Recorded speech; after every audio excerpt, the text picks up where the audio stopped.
Right, we're on, Paul. Are we on? Yeah. Hello for the third time.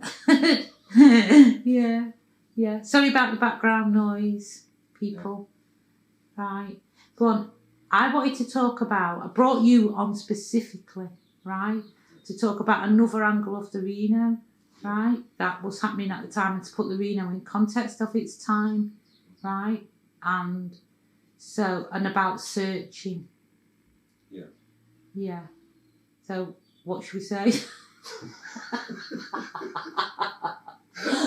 Searching. I'm always searching. Yeah. Do you mean about knowledge? Yeah. Yeah. Okay. I'm clueless where to start. I know. No, I am as well. Well, just that I was more disturbed. We just had a conversation downstairs where you said I looked like I was sensible, but actually I was quite more disturbed than I looked.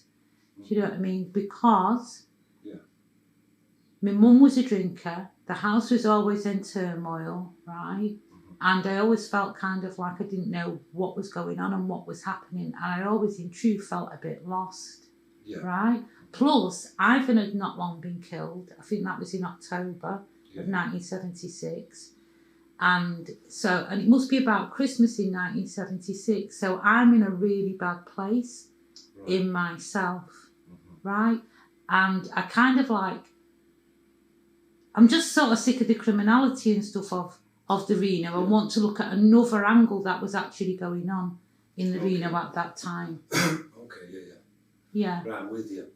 Right, well, as regards searching, I think prior to me receiving knowledge, I searched in different areas, and the Reno kind of was part of that. In as much that during that time, the Reno time, I searched through LSD. Yeah. Which, that was some search. Could have been the end of it all. Nightmares. Right. Weed. Yeah. And different drugs. Yeah. Searching and that. And as we know, drugs really comes to a dead end. You don't really find what you're looking for, do you? Yeah. And during the Reno times, I think it was them times when Tommy Brogan, your ex-Tommy, knew a guy called Mac. Yeah. I think his name was Mac from the market centre. Yeah. And he used to talk about knowledge. And Tommy and you got knowledge first, didn't you? Yeah. Right? Do you remember when we used to go to the ashram on, was it Arundel Avenue in Morgan's Road? Yeah. I remember going to the meetings, going to satsang as it was called then. It still is called, named satsang. And for me personally, when I got into knowledge, I think a certain part of me became content as part of the search had stopped.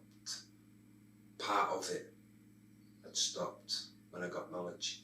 Yeah. I felt fulfilled in many ways. But there was still a little bit of me that wasn't fulfilled.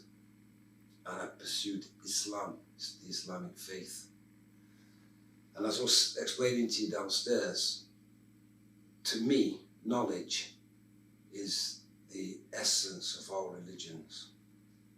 It's the essence, essentially. You know, the 4 techniques. Yeah.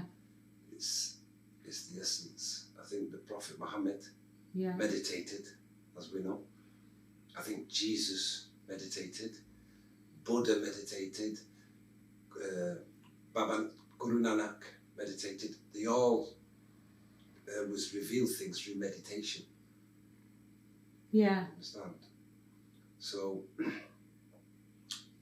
knowledge, which is meditation, partly fulfilled me, and it partly made me quite happy in some ways. Knowledge, but I mean, there's still searches going on. Yeah. With inside myself and that. I mean, as I said in the last video, that I pursued, cognitive therapies and things like that. Still searching, but through everything that I've searched, I think knowledge is the the kingpin of everything. Ultimately. Yeah. So go back, right, to the Reno, right? What was... I don't know what I'm trying to say. You know, because the Reno was kind of like the Wild West in some ways, and all the rules was gone, right? In a mad way for me, that made the fact that Tom was searching for God, right, more authentic. Does that make sense to you? Yeah. What I'm trying to say? Tell me what I'm trying to say.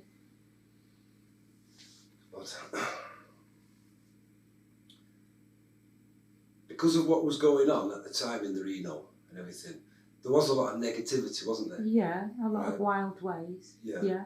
And I think some of us was looking for something a bit more than that, and maybe some of us thought that it was there in that environment.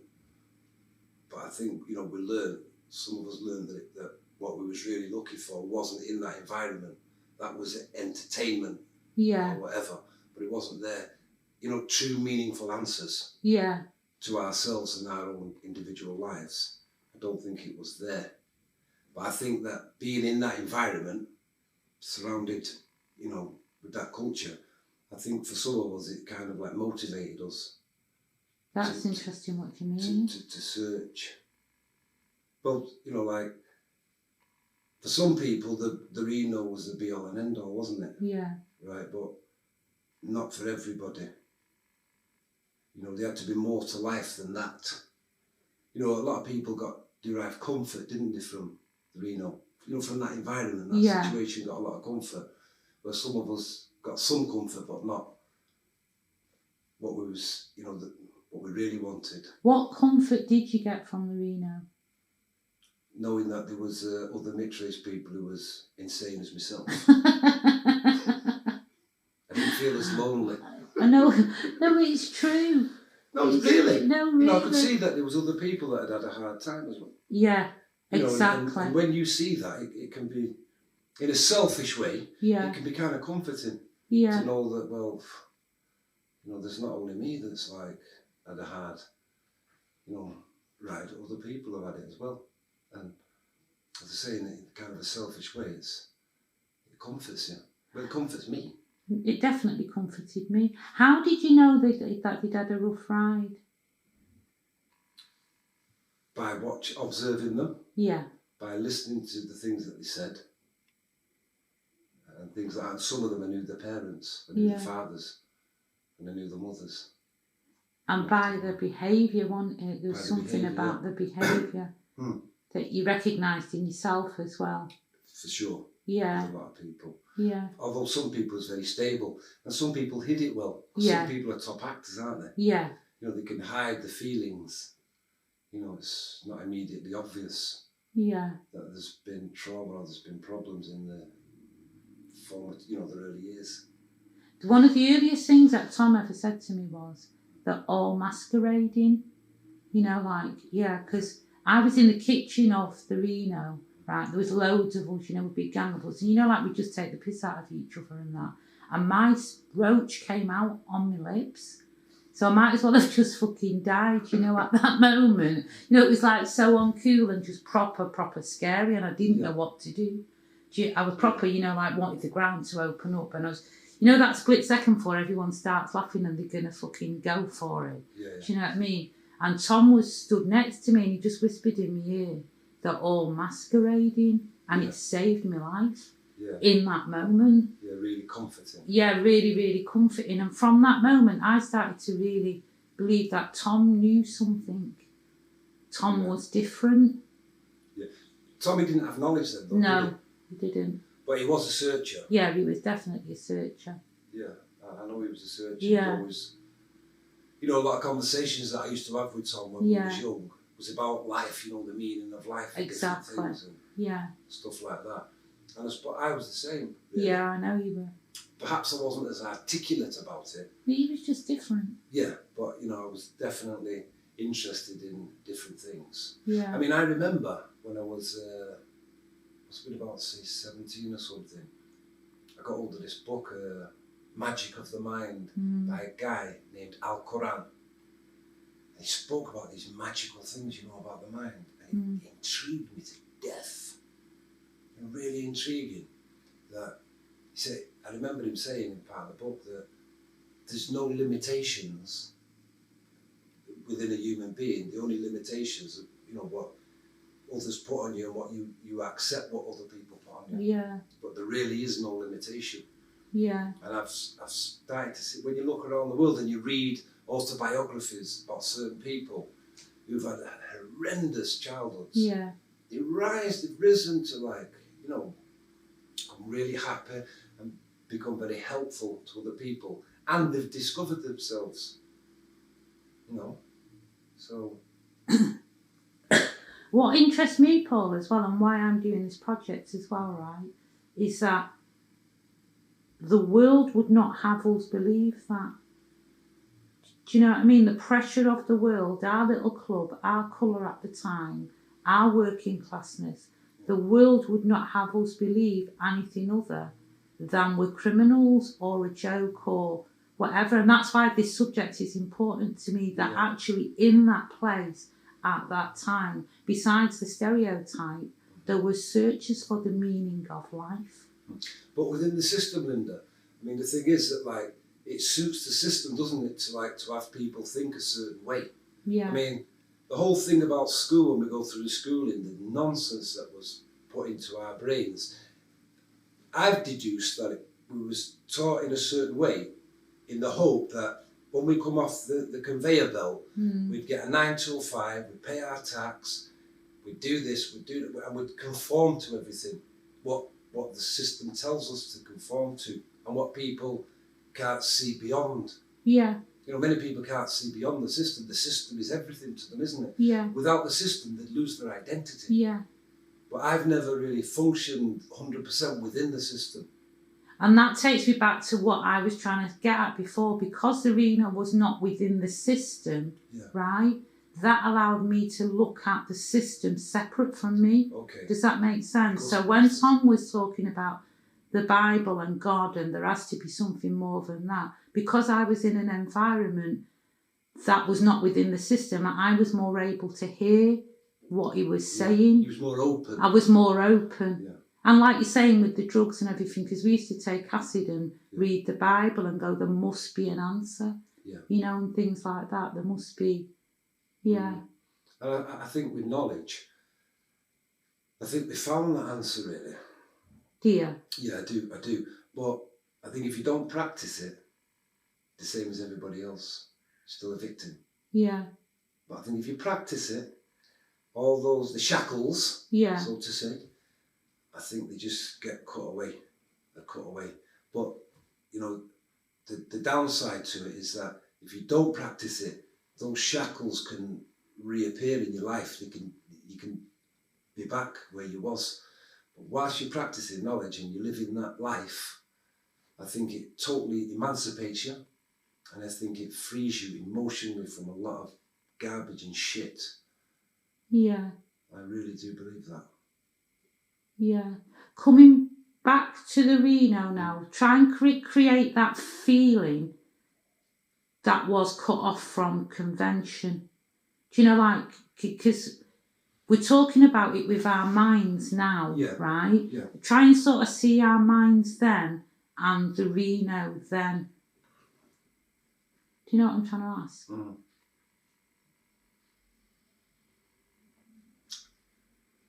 Yeah, I think the Reno was its own place, wasn't it, Linda? I mean,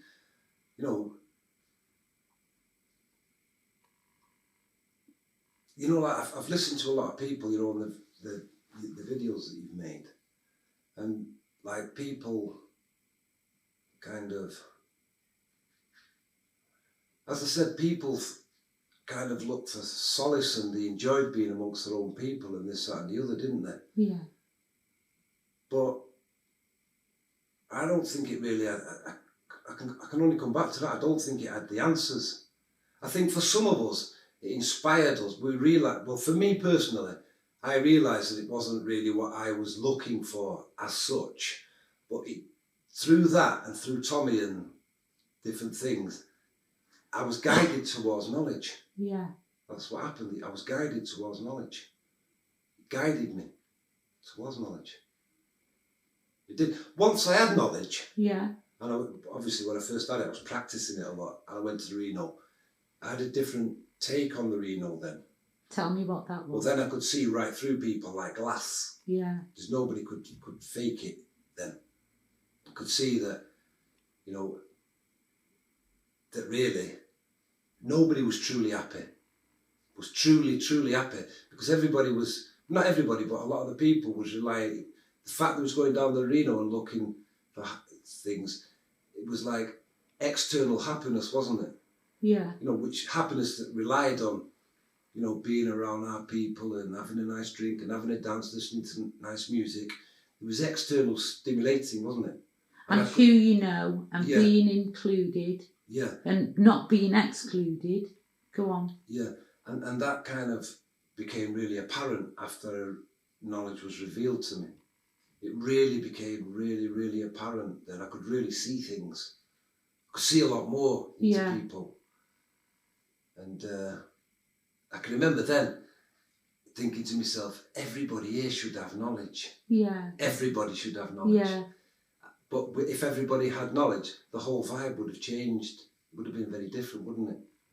But we would have still been with our own. Yeah, we still would have been with our people, but I think people fundamentally would have, some in them would have changed, especially those who would have maintained practice of knowledge. It would have been a big change. I think the whole dynamics of the Reno would have changed. In what way? What would you expect to change? I don't think there would have been much criminality. I think people would have been a lot more nicer to each other. Yeah. I don't think there would have been competition, amongst people. Yeah. And I don't think people would have drank as much.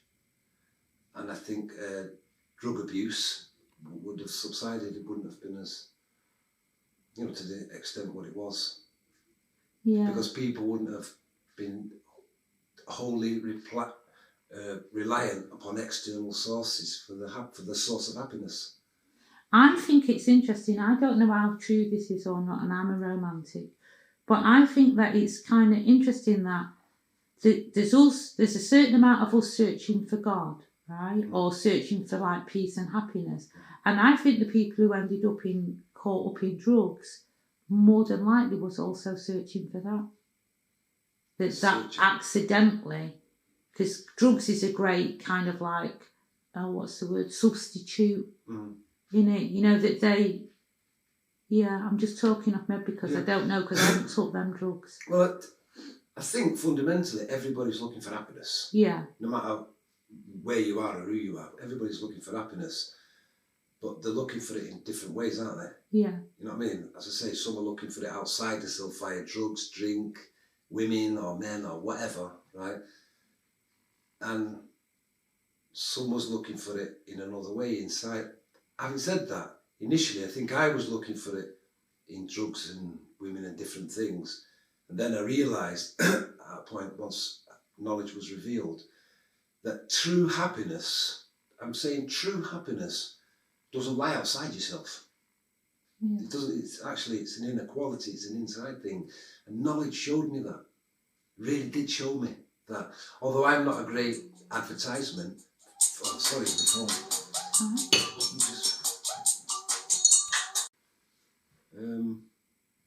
You're not a good example. I'm not a good example of knowledge. For other people to be attracted to it. But the thing is, I know within inside myself that knowledge is the answer to everything, even to all the world's ills and everything. It's definitely 100% the answer. What? Now, as I was saying to you downstairs, I got really involved, with Islam, the Islamic faith, and I read as much as I could about the Prophet Muhammad,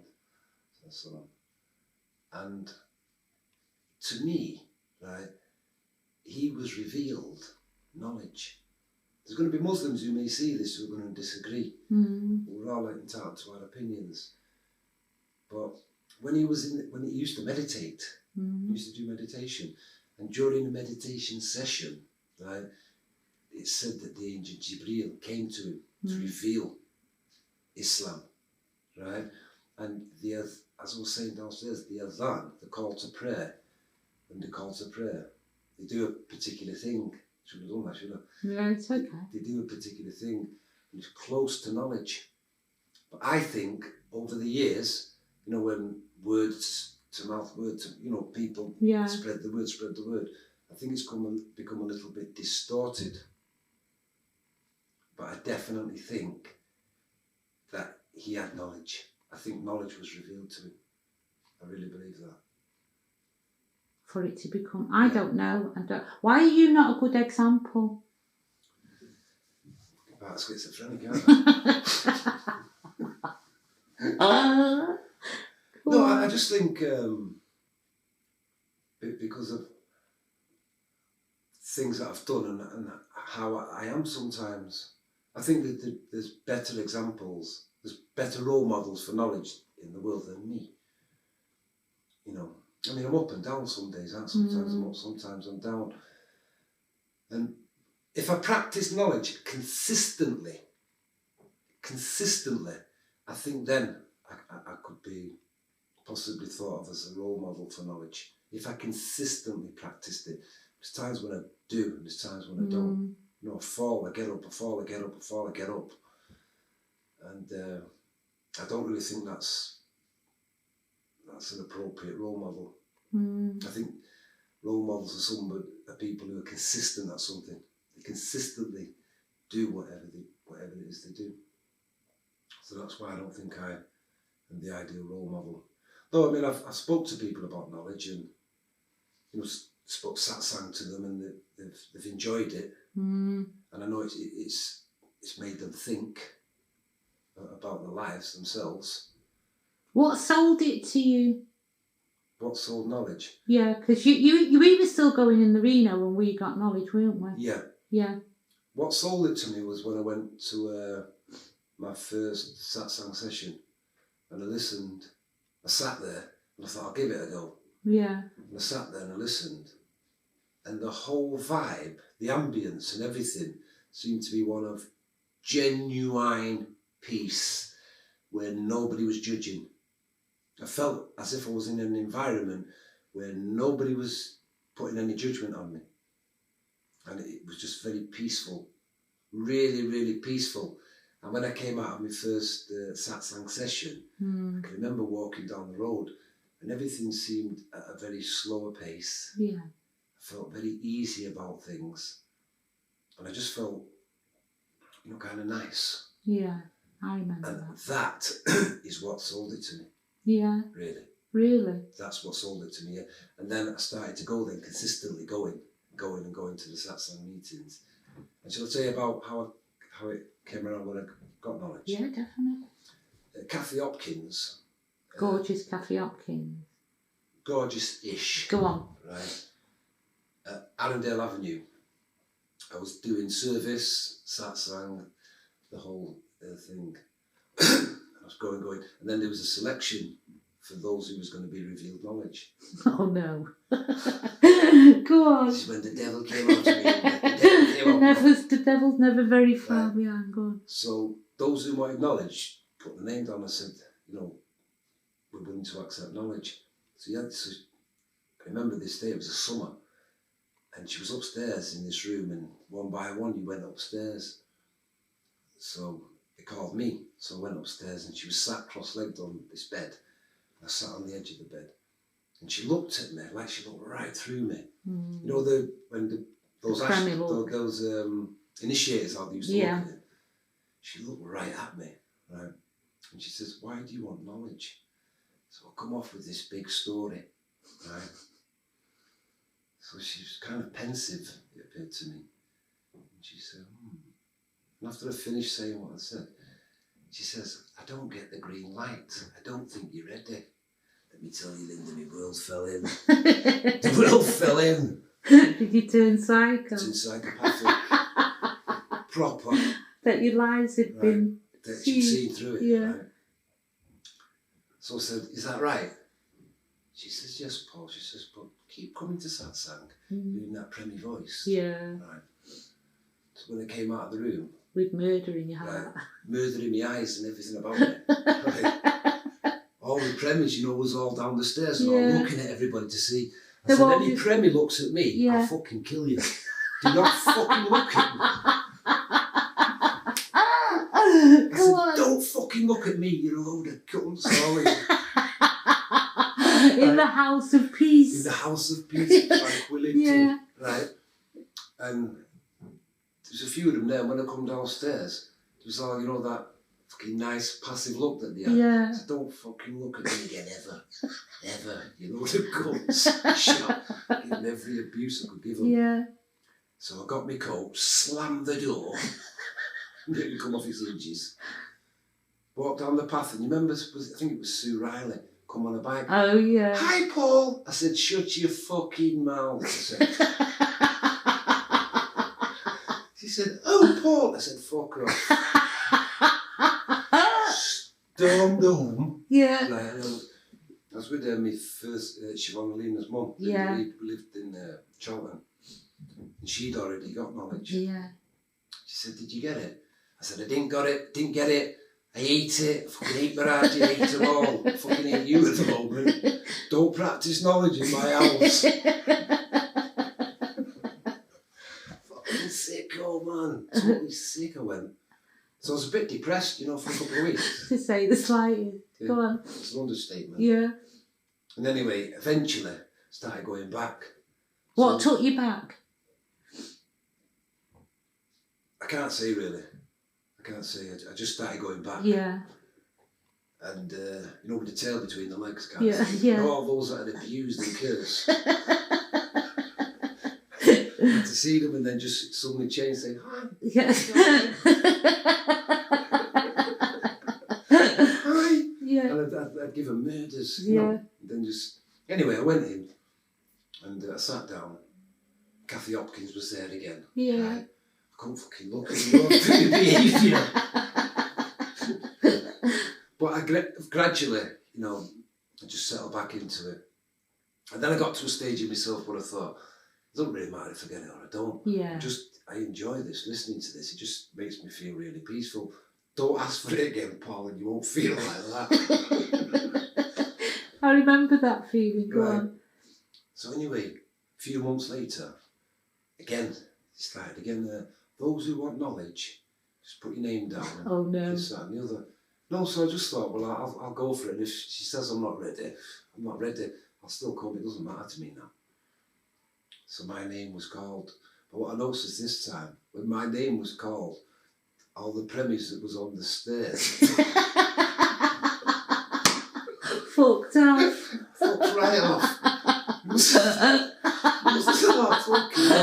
Yeah. We don't want to see him again. He gets reviews. There might be violence this time. So anyway, went up, same scenario, she sat on the bed. Yeah. Hi, Paul. You know, that nice, soothing voice. So she said a few words to me. And she says, would you like knowledge? I says, yes, if you want to give it me, I'm fine. And she says, I think you're ready. You know, man, I nearly fainted. Wow. And she said, I think you're ready. So I said, okay. So she said, well, go downstairs. And she says, I'll see you after. So when I came, as I say, when I came out of the room, there was nobody. Not in the kitchen. With knives, just in case. Like that. And I smiled. You know, they all come out. Oh, did they? Yeah, you know, a bit wild, wasn't it? Yeah. And there was passive people, wasn't there? There wasn't aggressive people. Well, they were middle class, most of them Most as well. Of them, yes. You know, with nice families and dinner. And, so they all come out and everybody was happy and this, that and the other. So anyway, a few more people went up and that, and then Kathy came down. So she asked those of us who had been selected, because some had been refused. Yeah. Right, but none of them reacted the way I did when I got refused. So she asked us to stay. So we stayed, and she explained that tomorrow morning we meet up at such a time, we'll be taken to a certain place. So I just said, yeah, fine, this, that and the other. So off I went home, told my missus at the time, I said, yeah, I've been selected. Are you alright with that noise? Yeah, I'm fine. Yeah, go on. So I remember that night I went to bed and I was asking her, I said, what's it like? She says, well, you're going to find out yourself. I said, okay. So the next day I bought some flowers and we met up at Arundel Avenue, and there was a few cars and they took us to Earlham, I think it was. Earlham? I think it was Earlham or Heights. In Salford? Somewhere like that, it was a Yeah. nice gaff. So there's a few of us. You best keep talking up, go on. Yeah, there's a few of us. There was about, I think there was 12 of us that were selected. And there was a young 13-year-old girl who had been selected as well. And so they got us there to this place and everything. And when we went in this room, took our shoes off, there was flowers everywhere. Lovely aroma, really nice, felt really chilled, and I'd never been in an environment so chilled and peaceful. Yeah. And that. Just how I would imagine heaven. Yeah. Kind of thing. So we sat down in a couple of rows, and Nick, remember the Cockney guy, Nick? Yeah, I know who you mean. I can't think of his second name. I think he was a friend of Tommy's. Nick somebody, East End Cockney guy. Yeah. He was there, and Kathy. So she started explaining about knowledge, what it is, and what will happen. She said, we'll show you these techniques, we'll show you them one at a time. She said, for the first one, we'll have to turn off the lights. She showed us what to do. And she said, I'll come round individually to make sure that, you're doing it correctly. Which she did. So we had the first technique, then the lights came on, and, after we'd done it for a while. Then she showed us the second, third and fourth technique. And then after everything had been, all the techniques had been revealed to us, I've never, ever, ever in my entire life felt as peaceful and tranquil as I did that day, Linda. So help me Allah. I'd never felt that real peace, proper peace, right? And we had a cake, because it was like our birthday, it's like being reborn. Yeah. So I had a bit of the cake, and I said, I'm just going to the toilet, mate. And I went to the toilet because I wanted this holy name, because everybody was talking, and I didn't want to talk to people. I just wanted to practice on this holy name. And I remember going in the toilet, sitting down on the toilet, and just there, and this holy name was happening.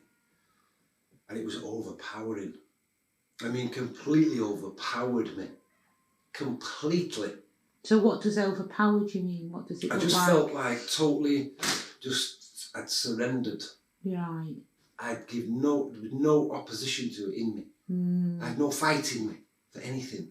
It was me. I just felt that this was me, and it kind of took over me, if you know what I'm saying. I do know what you mean. I remember that one. This is me. Go on. I just felt this powerful energy, powerful than I could even think about.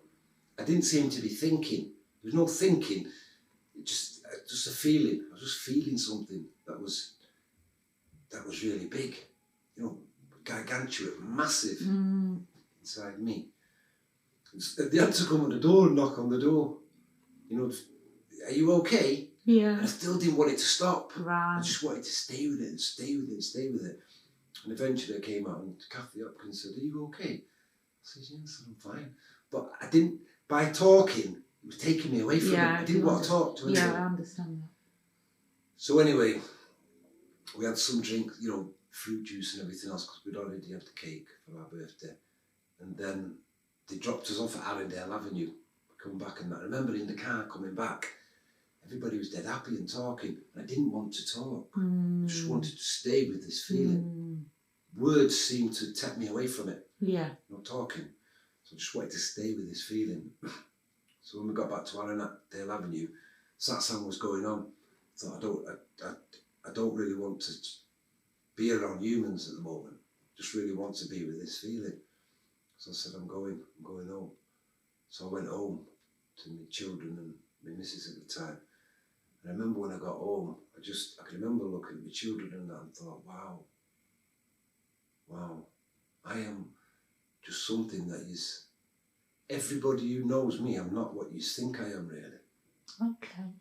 I'm definitely not, because I'm not what I thought I was. I'm something beyond thinking. I'm beyond thought. And that's it's just this feeling of this massive feeling of like beyond bliss, beyond blissfulness. It was like, it's the only way I can really explain it. It's a thing that you'd have to feel to know what to fully comprehend what I'm talking about. And I remember that night, summertime, and the kids went to bed, and I said to my missus, should we go to bed and meditate? And she says, yeah. Did she? Yeah, so I remember we went to bed. It was still light out because it was summer. Must have been about, say, 8:30, something like 8:30. I remember getting under a sheet, put a sheet over, and I was doing the light technique. It's okay to say that. Yeah. I was doing the light technique. I remember when I did it, Linda, right? All of a sudden, right, I disappeared. Myself, I disappeared. And there was this great orange thing. That's not the only way I can explain it to you. Like a great, just massive orange thing was just there. A big pulsating orange. Where was it in you? I was it. Oh, okay. Like I'd lost, I don't know how to explain it. Like I wasn't Paul, like I wasn't myself anymore. I was this thing which didn't really talk, didn't really do much, but just was a feeling, just an actual feeling. Yeah. Like, I remember being with it for ages, just there and there and there and there, and it was like, it was joy. Yeah. It was the way I can explain it is it's the essence of religion, or what people say is God, to be in the presence of that thing which people call God, Allah, or whatever other names people say it, call it. And it was just a wonderful time, really, to be truthful with you. It was a wonderful, wonderful time. But there's a fine balance between being there and not being there. You can quite easily fall from that, i.e. by not practicing. Yeah. And when you don't practice, you just fall into like whatever's in your mind, whatever's been programmed into your mind, you fall into. Do you think there's something missing though from what's been programmed in your mind though? Do you know what I mean? Because once you've seen that, to put your mind back on is a mask, isn't it? Do you know what I mean? Any shadow of a doubt. Yeah. You constantly feel like you're faking it. Yeah. Yeah, you do. I do have that feeling, like I'm faking it. Because there's nothing greater than that, is there? When you have that experience, I've never had anything greater than that in my life. I've never had any experience greater than that. I've travelled all over to different places. I've seen wonderful things, Linda. Yeah. I mean, truly wonderful things that have really inspired me and they're great. But nothing is compared to that. Nothing. I've had hundreds of that. Well, I've had a lot of money. Yeah. And nothing, even that, being able to fly here, do this, do that, stay in nice hotels, it's never compared to knowledge. So well, as I'm listening to you, right? And I'm sorry if I'm sounding patronising, but do you mind putting my feet up here? Of course I don't. Do you mind? There's another journey begins after you get knowledge, though. The journey of the battle with yourself to believe it and to keep going back. Well, the thing is that I've never, from the day I've had it, I've never not believed it. I've been, me being what I am, is I fall a lot. I fall, I pick myself up, I fall, I pick myself up. But I can never doubt something that's happened. And because I know it's happened, it wasn't make-believe, it really was something that happened to me. And because of that, it's something that even when I don't practice it, I will eventually come back to it. Because essentially that's what I am. Not I am knowledge. It's me. That's what it is. Really, I'm only, by doing some of the things I've done and do, I'm running away from that. Why is that then? Well, if I get into my mind and I pursue this, that and the other, it's taking me away from knowledge. It's pulling me away from essentially what I am. Because I am knowledge. I am the knowledge that is essentially, it's me, it's my essence, it's what I am. Right, go back to the Reno now, right? So you've got knowledge, you've had this wonderful feeling, right? We're still going down the Reno. Yeah. Now go to the Reno with the knowledge that you've just said. Yeah, I think I said before, what I can remember is then things slightly changed for me. I've started to really look at people, whilst I was practicing knowledge, I started to look at people as different, thinking that they was wasting the time. That's what I used to think then. started to think you're wasting your time.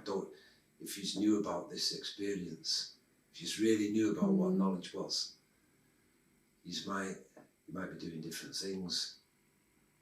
Did you ever try? Because there was a period when I first got knowledge. I didn't smoke weed or anything then. I never touched any kind of drug or anything. But people still was, smoking and doing what they was doing down the Reno, things like that. And things become clearer to me. That's when I started to think that what you're doing is like you're looking for happiness outside yourself. So it's so apparent then, it's really clear that everything you're doing, you're looking for happiness, but you're looking for it outside your own body, outside yourself. You're looking for it outside there, and that could be problematic because they're all short-term stimulations that don't really last. But when you have knowledge, you practice it, it's there. It's there, it's constantly there. There's a feeling of completeness, irrespective of what's happened in your life, where you've been, what you've done, any disaster you may have had. When you practice knowledge, there's a feeling of completeness, where it's not dependent on anything outside yourself. The only thing it depends on is you did practicing it. So I think I started to perceive people differently then. Started to see the game differently, and everything changed for me then, really. I felt more relaxed in myself about things. Did you? Yeah. When I was first at it and I was practicing it, I really did feel like, I felt really safe. Do you know what I mean? Yeah. Inside myself, I felt that there's a part of me that like, it's untouchable by anything. Nothing can touch this. And this is really me. This is what I really am inside, and nothing can touch it. Not police coming down, harassment and all this can't really affect this, officers. You can't affect this. How did you feel with people that you knew?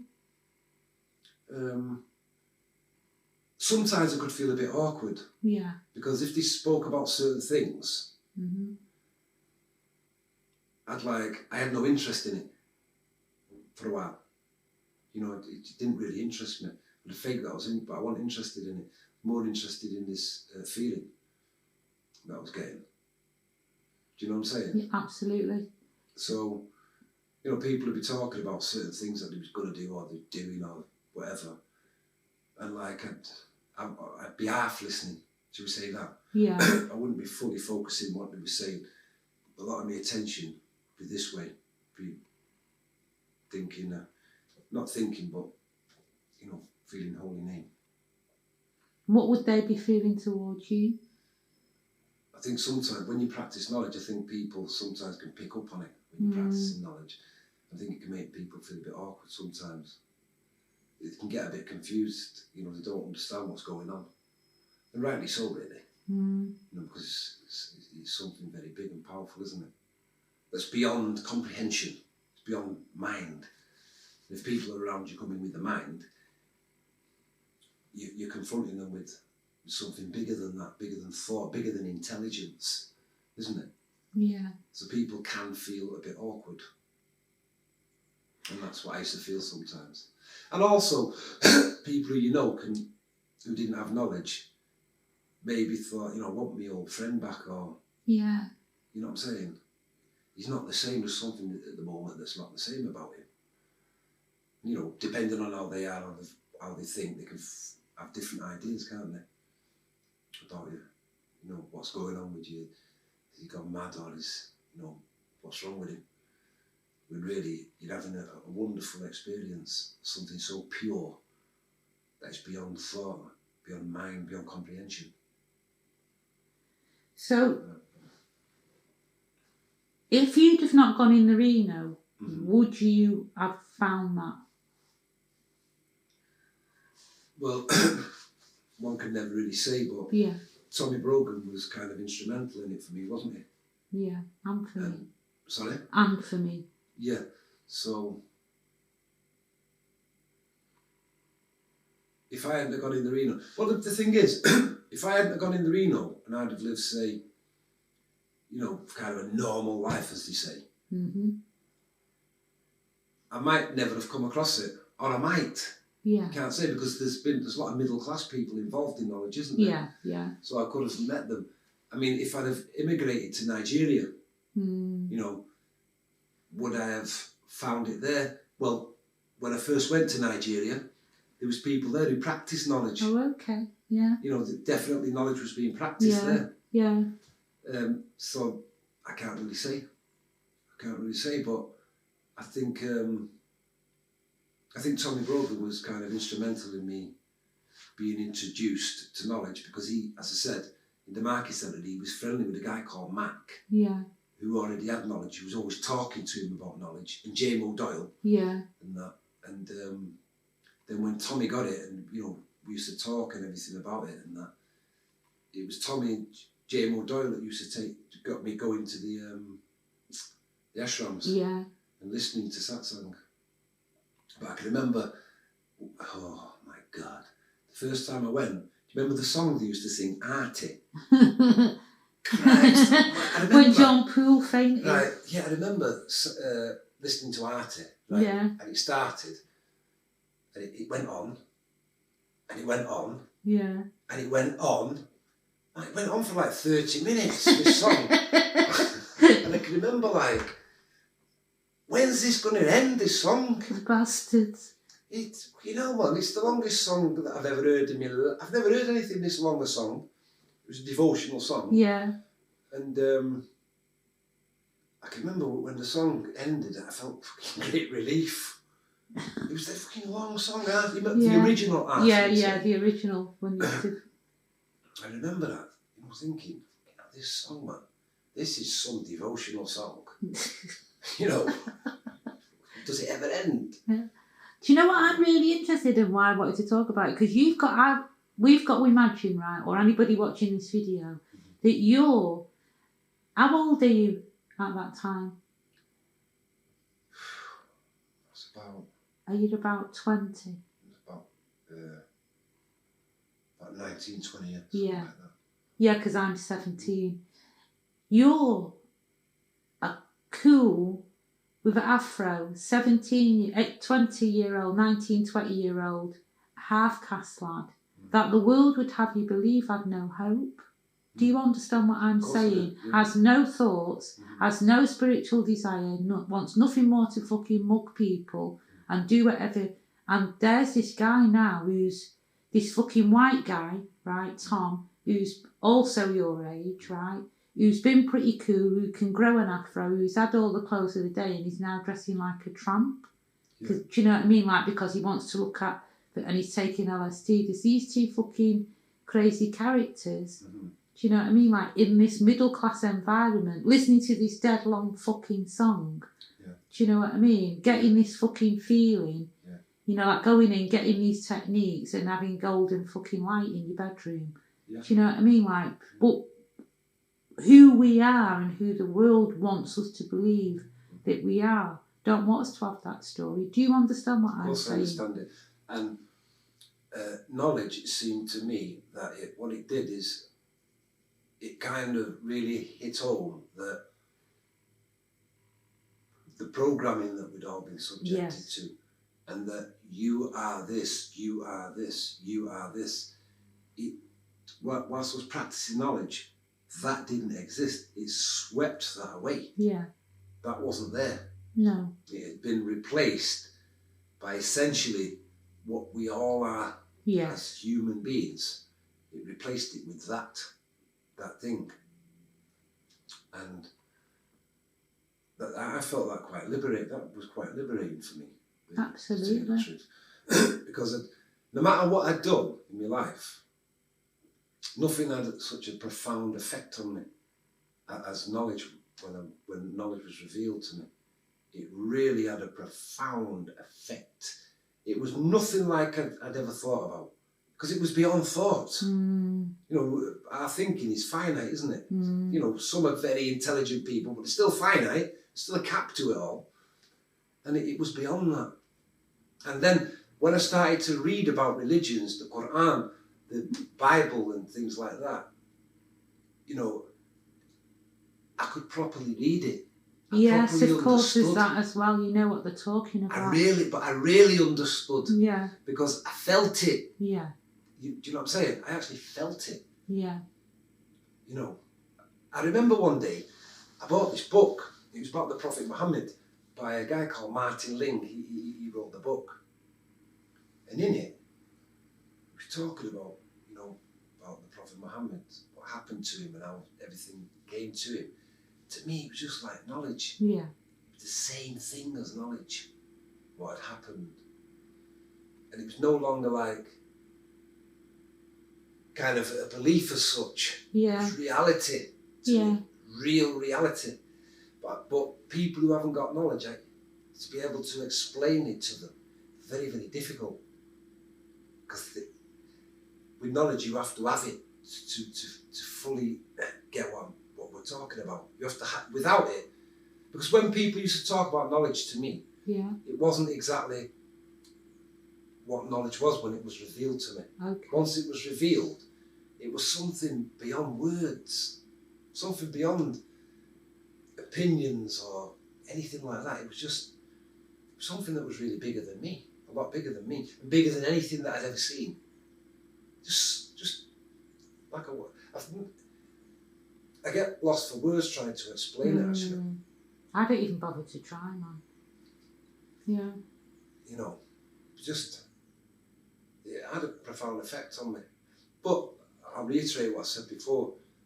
When you don't practice it, same as ever, it's just, life's just, you're back into life, whatever's been programmed, that's how you be. Do you think it could possibly be worse? In some ways, yeah, because once you've actually tasted glory, actually tasted it, everything else is secondary. You know what I'm saying? No matter what, it's all secondary. You know, no matter you go first class to wherever you want in the world, stay in nice hotels, meet nice people, see wonderful scenery, it's still secondary, really. At the end of the day, you know, have big stashes of money, own property, it's still all secondary. It does not, it's incomparable, you can't compare it, really. Well, here's a horrible question. Why don't you practice knowledge all the time then? Why? Because I get up in the ills, I get caught up in the ills of life, to be honest with you, Linda. I can be distracted from things. You know, I get distracted by a lot of stuff. And there's times where I should be practicing my meditation, my knowledge. I'm looking at political issues globally, what's going on in the world. And I think because I've got knowledge, I see them, I do see more, I see a lot of injustice, brutality from man to his fellow man. And the side of me there, it hurts me, it cuts deep. You know, seeing, you know, people killing people unnecessarily, seeing people fuck other people when they're down, you know, things like that. It fucking sends me insane. And I think that because I do that, I think sometimes it stops me from practicing knowledge, where really the solution is to switch off from that. What's going on in the world, I can't really stop the ills that are happening. No one's going to listen to me, really. It's going to go on regardless. Yeah. And I think I'd be more helpful in the world if I practice knowledge. I know that. Yeah. But, you know, I'm me, I am, you know, I'm in my ordinary mind, in my ordinary life, I'm not a perfect human being. I'm far from perfect, you know. But when I practice knowledge, there is a perfection there. And I know that. You know, not just for me, for anybody who's had the privilege of receiving knowledge, there is perfection there. Because we are perfect as a human being. Human beings have got, they're perfect, but it's the programming that happens, society, you know, our upbringing, etc., etc. It breeds imperfection into us. Yeah, it tells us that we're imperfect. It tells us that we're this, that, and the other. And going back to the Reno again, personally, that was what I liked. That people like yourself and Tom and Dave Giwando, you know, were questioning that. And Sarge, yeah, Brian Sarge. Highness. Yeah. Yeah, Mandy. You know, we're questioning that. You know, we're questioning not even the questions that I'm necessarily asking, but that imperfection. You know, that we're not tramps and we're not nobody. Our life has fucking meaning and worth. Yeah, but like I said, it's the system, isn't it? Yeah, but we were all questioning the system at that time. The whole of the Reno was, in a way, a bit like Woodstock or something. Somebody said it couldn't be, you know, but it had that vibe of otherworldliness before I got knowledge. It had that vibe of anything is possible. Because I could have become a prostitute just as fucking easily. Do you know what I mean? That was in there on offer as well. Do you know what I mean? Or a drug dealer or whatever. These options that were not working in B&Q were on offer in this place. An alternative. Many are called, few are chosen, though, Linda. Yeah. Aren't they? Let's get it right. Many are called, few are chosen. I don't know what that means, really. Well, you know, even in that environment, there was so many of us was called to knowledge, wasn't there? But if one of us had it, that meant a lit lamp can light other lamps. If one of us had it, we could have lit the other lamp. Brogan did. Yeah, didn't I know. So, you know, I mean, like, as we say, Dave Joanville, Ines, right?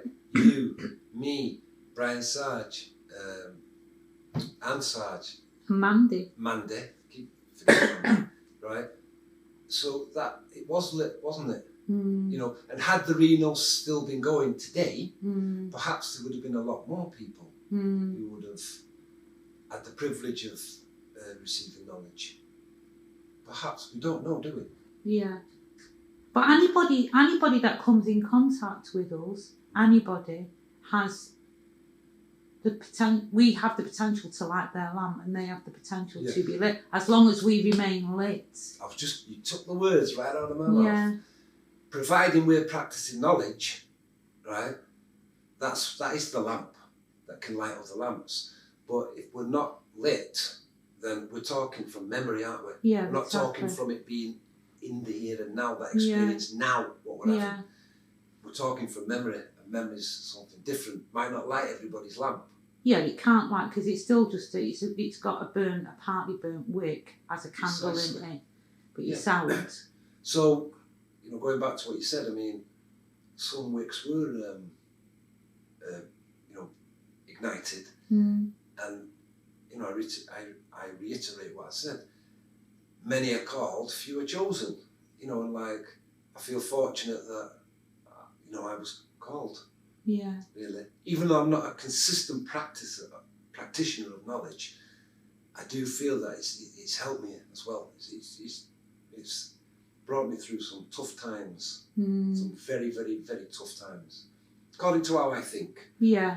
You know, and I'll always be eternally grateful for that. And I mean, Kevin Nolan, I met Kevin Nolan at your house. Yeah. You know, he's got knowledge. Kevin's been a top guy to me. Kevin, he's really, I love Kevin, he's been so nice to me.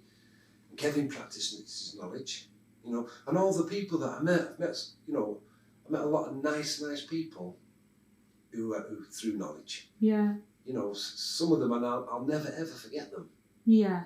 You know, I mean, Costa, who's now a practicing hypnotherapist, right? I mean, he was a nice guy, lovely guy. Met Costa, you know. Met so many people, you know, nice people, when they was practicing. Well, that's the meaning of free will, I suppose, isn't it? You know what I mean? That you practice. Yeah, I mean, you know, the beauty of knowledge as well, one of the beauty, you can be in prison, right, as an example, right, locked up on your own in a cell. Have you been in prison and done this? Go on. Yeah. Yeah. Or did you not want me to reveal that? Yeah, go on. That was a long time ago anyway. Yeah. Right? And under a bit of pressure. Yeah. Right? And you can switch off, right? You can go into meditation, and your environment, where you are, doesn't matter. Yeah. Because you're not dependent on external things for that happiness. And incidentally, when I arrived at jail, right, a guy who was on my knowledge session was there. Linda. Really? A guy called Bernard, a Scouser. Oh, I know who you mean. Bernard. Yeah. He he got knowledge on my session Yeah, the same yeah. day as me. He was sat about 3 places away from me. And we met in jail, me and him. Right? And I forget what he was in for. He was in quite a long time, actually. Murder. Right? I don't think he was murder, he was in for a long time, longer than me. And I remember talking to him and saying, we both recognised each other. Wow. I said, it was on my knowledge session. He said, yeah, lad. He said, I remember you, lad. He said, you was the guy in the toilet, wasn't you? I said, that's me. He said, you still practising? I said, no, but I'm going to be practising in here. And did you? Yeah, practised. Yeah. And he was practising. Really? Well. Yeah, he was practising. So did you two share satsang with each other? When we could see each other. Yeah. Yeah, we had a quick satsang and that, but he was in a different kind of place than me in the place. And what did he do, Paul, to you in prison? What was it? Was it? Well, you looked smiley when you was talking about. What did he do? Or what did knowledge do for you when you was in prison? Well, what it did is there was a period where I was on my own. Sometimes I was with somebody else in the cell, and when I was on my own, it just felt great. Not having to talk to anybody, not having to appease anybody. Yeah. Right, and I could do as much meditation as I wanted. I used to play football there. We had a team when I was playing football. I used to train a lot, and I had a job as well. I used to help the joiner screw, and that he was a joiner, and I helped him a lot doing work. But I used to long going back to my cell. I used to long going back there when that door was locked. I was in there. I could meditate. There was no distractions for me. Nothing to distract me, and it was quite liberating. Yeah. Liberating feeling. It felt good. It actually felt good. If I'd have been doing 15 years, right, I'd have practised every day. Yeah. So did you practice every day when you was in prison? I was bitter when I first went. I was bitter and I hated the judge. Yeah. I hated everybody. Yeah. But I come round pretty quickly. Yeah. And then I started to meditate after a week or two. Started doing my meditation. And for the whole time that you was in? Yeah, whilst I was in here. Started to meditate. So who did you leave as?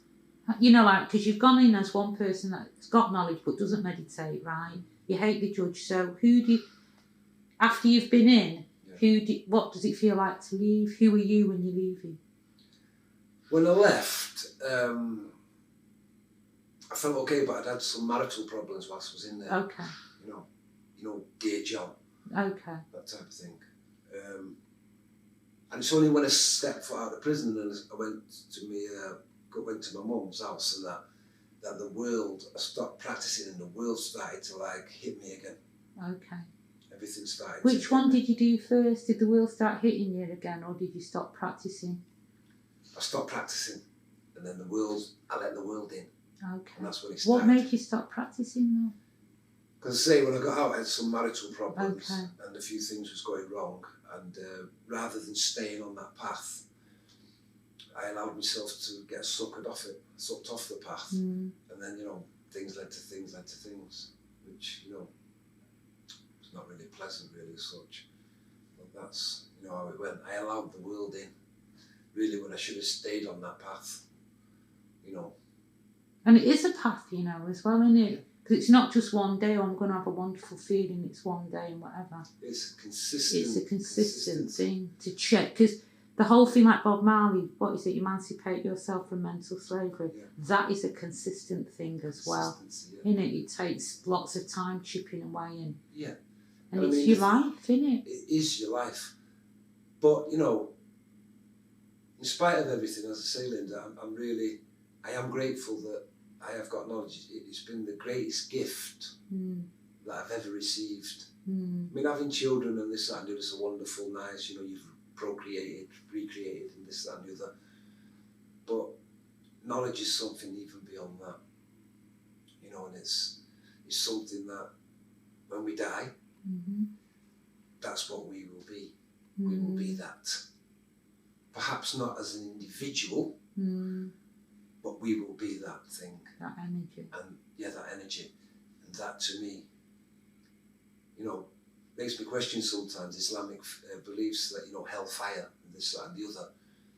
That when this is over, when this is past, is there a hell, or is there only the experience of knowledge? You know, is hell here? I mean, if you're here, like, you know, the other day, I seen on the news, Ian Brady died, and then there was all this thing about Winnie Johnson, and, you know, something Bennett hadn't found the body, etc. What can, you know, I mean, is that hell?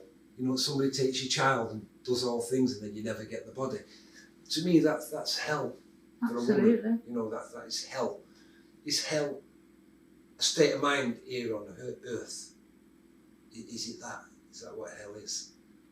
You know, you might say love somebody and they die, or, you know, you've got billions of dollars or pounds and then it just goes and you're bankrupt and you're like living as a pauper. Is that hell? I mean, I suppose it depends on one's perspective, really.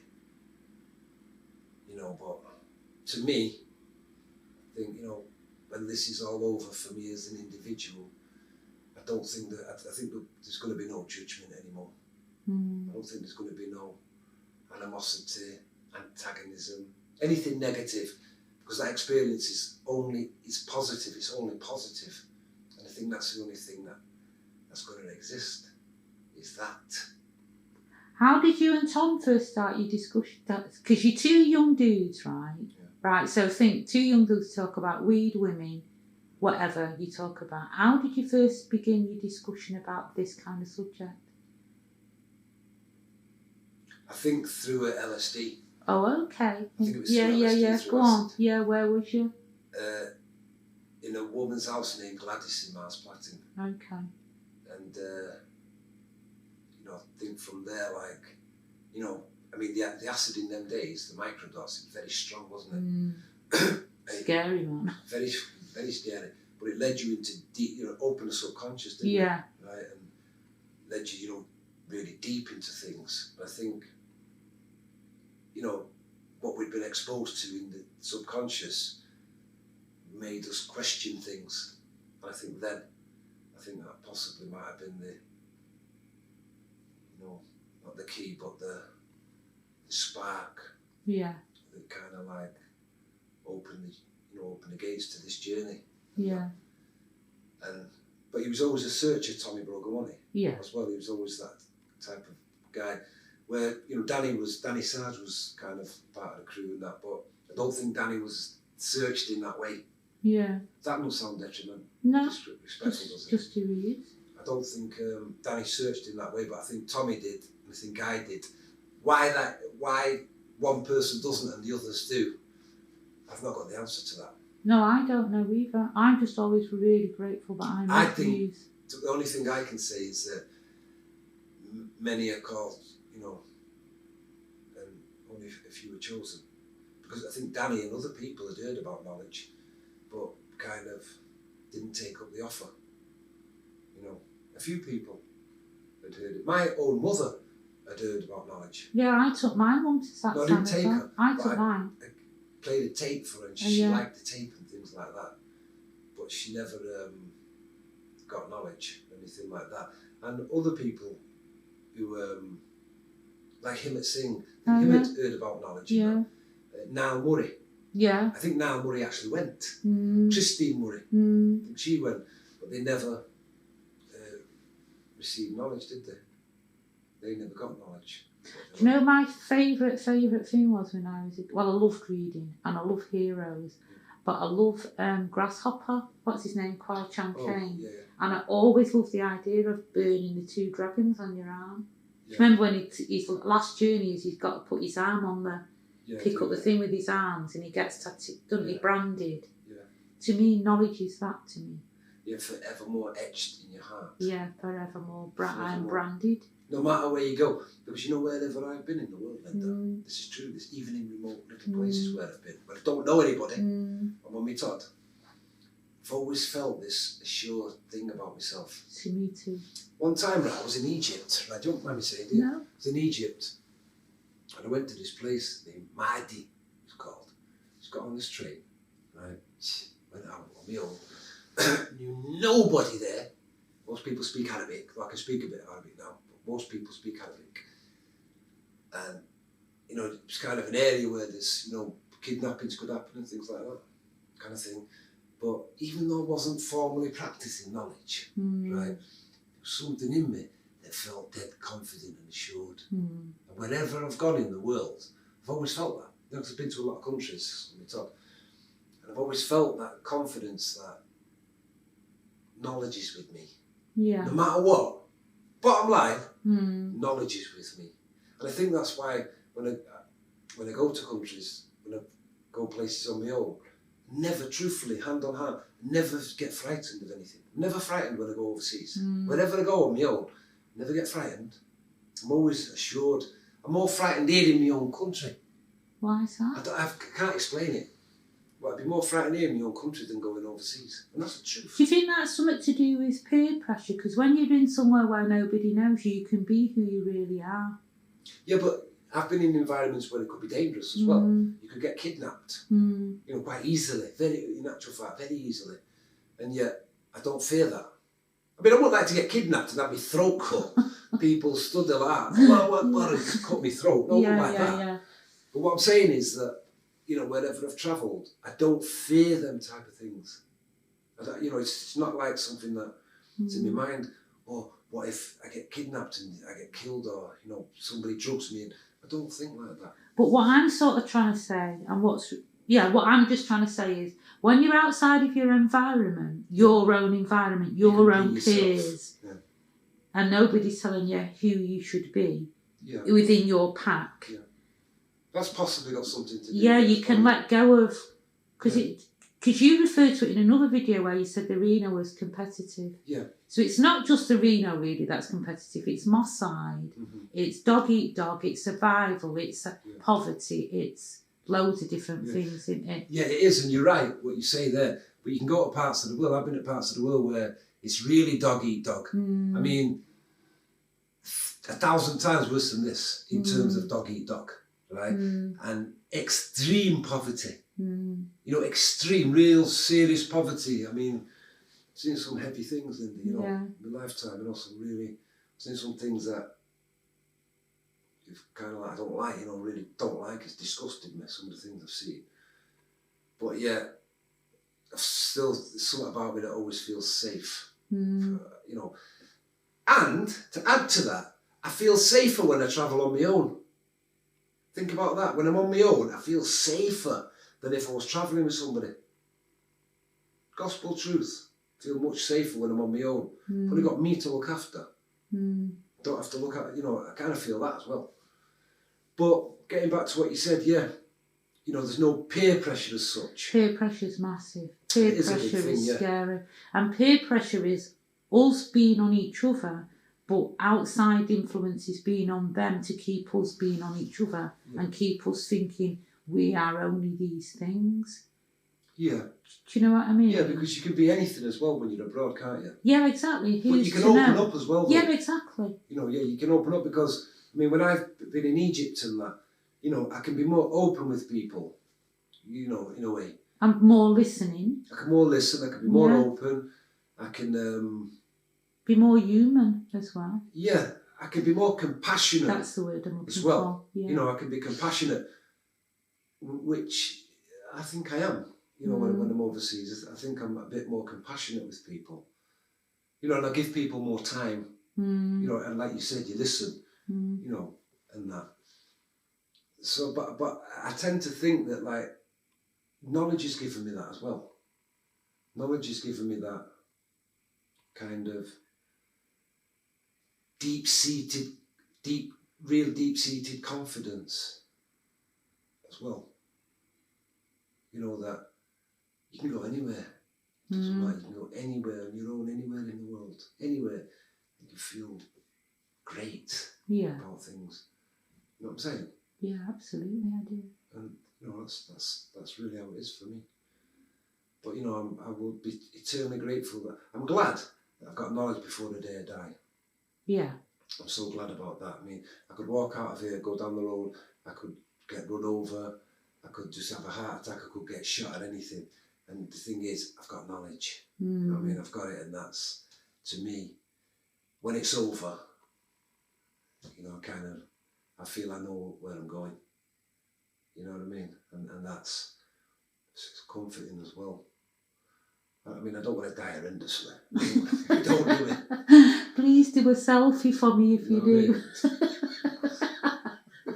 No, we don't want to die horrendously, but, you know, when the day's over, you know what I'm saying? I mean, I just feel I know where I'm going. I've got that confidence, I know where I'm going.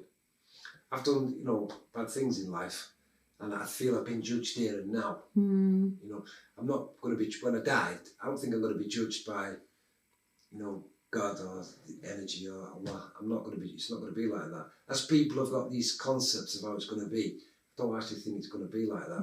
You judge yourself anyway, it don't matter. Your own guilt, your own conscience follows you around, man. Because the conscience needs no accuser. No, exactly. You know you've done some shit, man. It's wrote all over shit. your face and your heart. It's going to fucking get you. Yeah, and I've done a lot of things which I feel terrible about, really bad. Some things I cringe when I think about them. Yeah. Really bad, you know, when I cringe inside myself. But I know when I practice knowledge, that dissipates. It's like it dissolves, it's not there. But when I stop practicing knowledge, it seems to come back. Yeah, but it will do because you haven't got the protection. Yeah. So, yeah. You know, I do feel fortunate.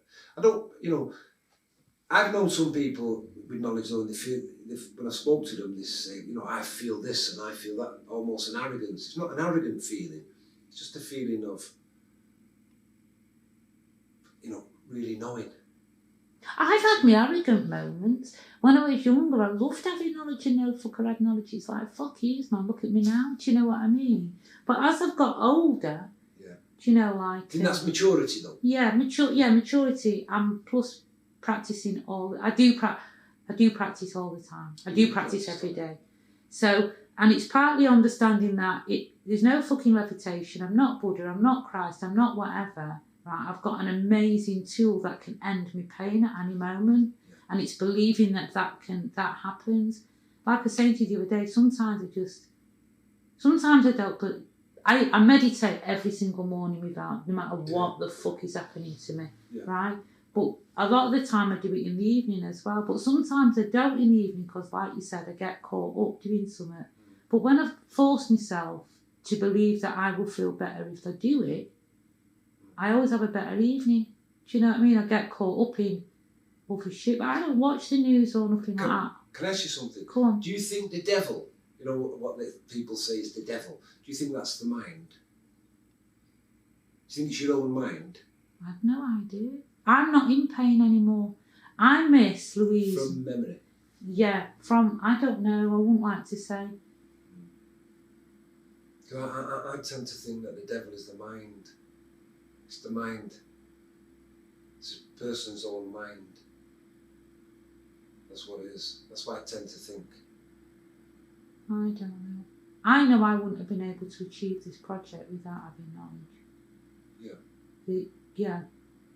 Lots and lots of reasons for that. Yeah. Just being able to listen to people for one. Yeah. Having the fucking, and what's that word? The self-determination, every motivation to get up and just do shit I don't want to do. Yeah. Do you know what I mean? Like the courage to say to people, I fucking want this. Do you know, lots of, and that's what, it's kind of like come a full circle, because I was really frightened of peer pressure. Really, really frightened of what other people think about me.